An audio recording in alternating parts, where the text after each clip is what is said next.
He's amazed he's 57. He's fucking old as shit. I thought he was younger. No, I'm fucking 2 years younger than your waistline. Huh? But that's a fucking... Robin. Hey, Lawrence. Mr. Fishburn, take a seat over there Welcome. next to the lovely and talented Jimmy Norton. Jimmy.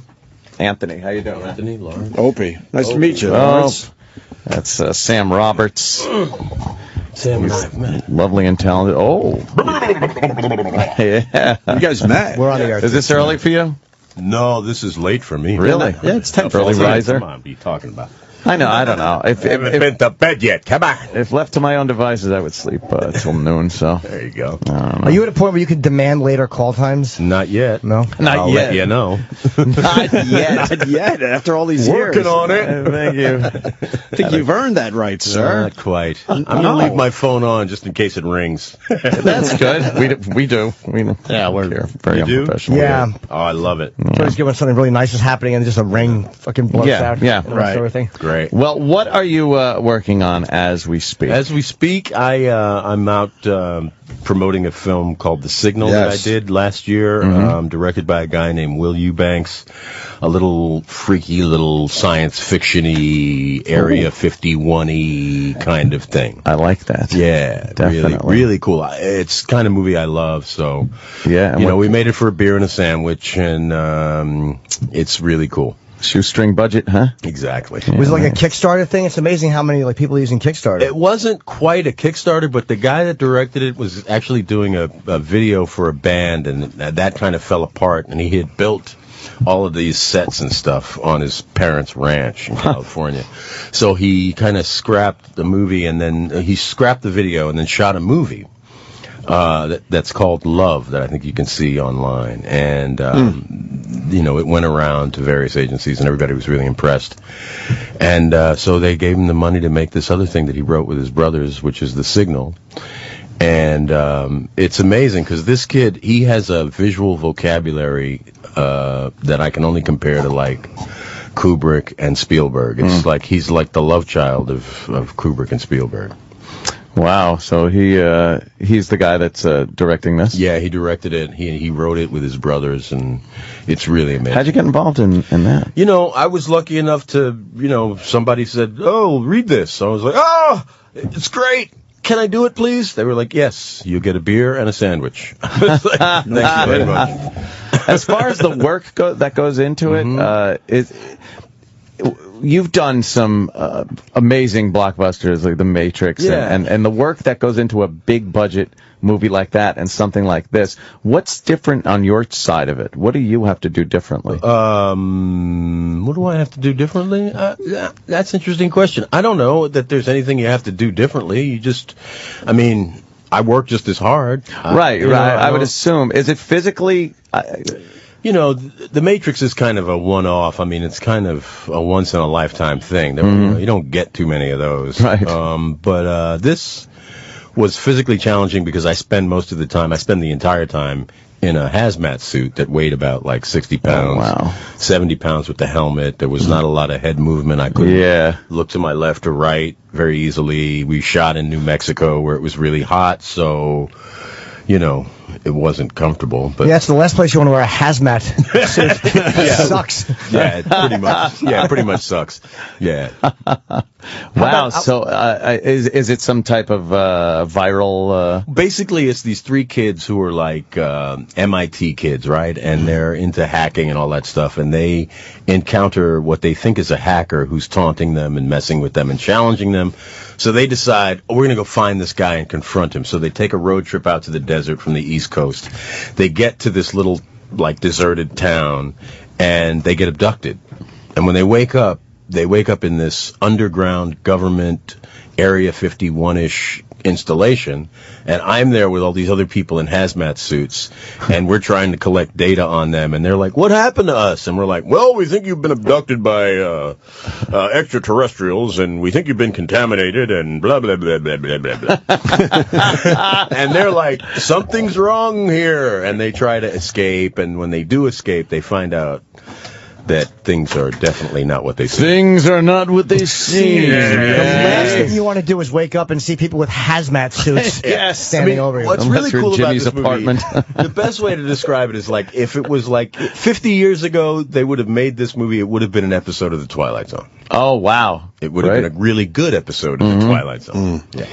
Cool. I was amazed to read, because I thought I knew your whole career pretty well, but you were on MASH. I'm dying to know, who did you play? Like, what episode were you in MASH? I did an episode of MASH, and I think their 11th season, I played a wounded soldier, and I had some really lovely scenes with Alan Alda.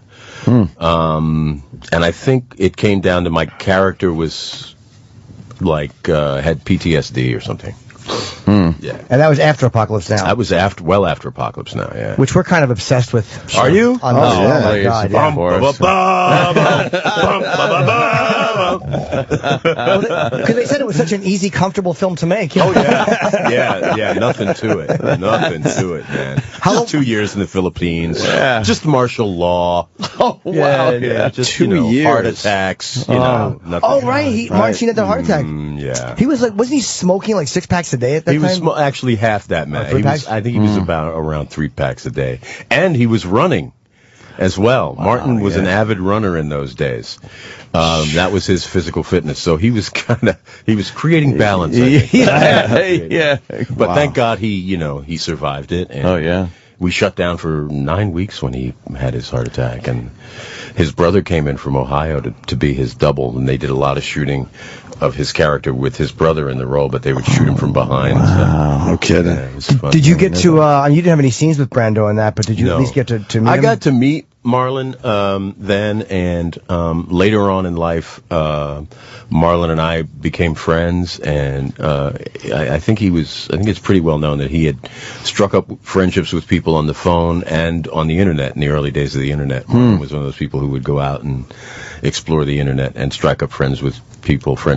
So yeah, I had a lovely friendship with Marlon later on in life, and one that I value, and I learned quite a bit from him. He was an extraordinary man. And he would call people late at night, and the worst is if you're tired, you're like, oh shit, but it's Marlon. I gotta take the call. Hello, Marlon. I gotta get up early tomorrow. Yeah, you gotta just kind of bite the bullet. Gotta take the call, man. Of course. Of course you do. Yeah. That's one of the things you hear a lot about Marlon Brando, though, is people learn a lot from him. Yeah, he was an incredibly sensitive individual. He was a huge intellect, Marlon. And I think that's down to the fact that he was really kind of a curious person, He had a great sense of wonder and a great sense of curiosity. I think both of those things made him, the extraordinary actor that he was. Right. And you're friends with, really makes me very jealous that you're close with Colin Quinn. I didn't know he was friends with you. Carl, That come on. That's my homeboy. Gosh. Yeah. Just Is that doesn't true? even. Hey, listen, I'll put it to you this way. Carl, I'm going to make you even more jealous because I have to. You showed me the wound. Now I'm pouring laughter. No, Colin is probably one of the only people that can get away with calling me Larry. Oh, really? Yeah, if Colin goes, hey, La, how you doing? I'll be like, yeah, I'm good, Colin. How you doing? Wait, how did that friendship come about? Well, we're from the same neighborhood. We're from the same neighborhood. Yeah, we're from Park Slope. Colin and I are roughly the same age. He has a younger brother named Dave. I had sort of like a play brother named Mike, and they played on the same basketball team, so we were always kind of crossing paths with each other. But we've known each other probably since 1970. Now, I've known Carl probably since 1970. Can you, just once, if he calls you Larry in front of people, can you just grab him by the collars and roughly scream, I said Lawrence! All right. For you, okay. That's a great transition in name, though. A lot of times the first thing you pick would stick. How did you get people to start calling you Lawrence? I just kept insisting that they do. That they do? Okay. I think a lot of people got beat up until they figured it out. What was the last Larry Fishburn crack? It was hard to get used to, because I knew you was Larry Fishburn. It was a long time. Well, it was 20 years, basically. I was an actor for 20 years, and I used Larry. And that came about from Apocalypse Now, because everybody called me Larry. When we'd made the film, I had already done a movie where I was billed as Lawrence, and nobody really asked me. So they just billed me as Larry Fishburne. That stuck. And then, when I was 30, I was like, I'm a man now. I'm a grown man. And I just thought, I worked with an actor named Roscoe Lee Brown, the late Roscoe Lee Brown, who was my mentor and friend, and he never calls anyone anything but whatever it was that your parents would call you, that's what he would call you. Oh, so boy. he would be like, "Hello, Lawrence." That got Floyd Patterson's ass kicked with Ali. Did it? Oh, yeah, you called him Cassius Clay, and he just kept punching him. What's my name? What's my name? Yeah. What's my name? Oh, Sometimes man. you bend the rules a little and call someone what they want to be called. Yeah. I won't kick nobody's ass, but, I just gently just let people know that. You just have to look at him. I prefer You got to that be look. called Lawrence. That's good enough. That's all.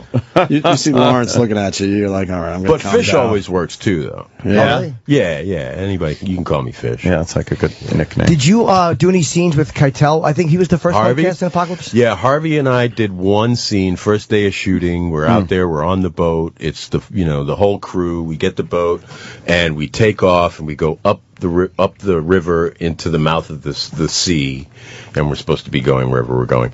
And so they cameras rolling and boom, action, and we take off, and the boat has 2 engines, but only one of them was working.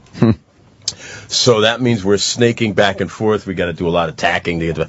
Anyway, long story short, the engine almost blew up. The guy that was the technical advisor is riding in the bottom of the boat, and he goes, "Turn it off! Turn it off! Ah, it's gonna blow up!" Ah! So we killed the engine on the boat. Now we're at the mouth of the river, facing the sea. So the sea is pulling us out, and the entire crew has packed up and gone home. Oh, shit. And So just you're left us there. You're just out there. And we're just out there, and perhaps we're gonna, float to Japan. Yeah. So that was the first day shooting with Harvey, and I think that was his first clue. Wow. Perhaps this film wasn't for him. Yeah.